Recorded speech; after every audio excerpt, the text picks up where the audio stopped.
String 而家 theory 現 really 理論 predicts 真係 it. 咁預言。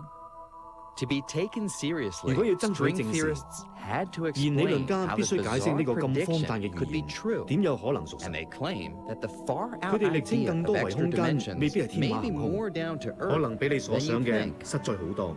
Let me show you 等 what I 我示 mean. 範一下。 I'm off 我 to 要揾 see 一 a 個人， guy who's one of the 佢係 first 第一個 people 提 to 出呢個 think 奇怪 about 概 this 念嘅人。 strange idea.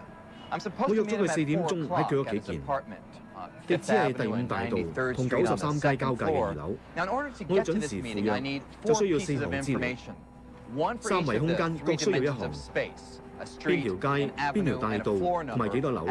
另一項嘅時間，即係第4維。你可以當呢啲係日常體驗嘅4維，左右、前後、上下同時間。我哋發覺，原來空間唔止3維呢個古怪概念，幾乎1個世紀前已經出現。我哋覺得自己住喺一個3維空間宇宙嘅感覺，似乎不言自語。喺1919年，一位籍籍無名嘅德國數學家卡魯策勇敢地質疑最明顯嘅事實。佢提出，或者只係或者，我哋嘅宇宙唔止3維，只係唔知點解我哋睇唔到其他維。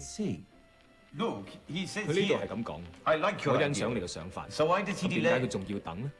事關卡魯策將佢更多維空間嘅主義送咗去俾愛因斯坦睇。雖然愛因斯坦初時反應熱烈，但係後來有啲動搖。佢扣住卡魯策嘅論文2年冇發表。到最後，要等愛因斯坦決定更多維空間呢杯茶啱佢口味，論文之獲發表。大致概念係咁嘅：1916年，愛因斯坦證明引力只不過係4維時空裏邊嘅波紋同埋漣漪，就係咁簡單。3年之後，卡魯策提出，其實電磁力可能都有漣漪。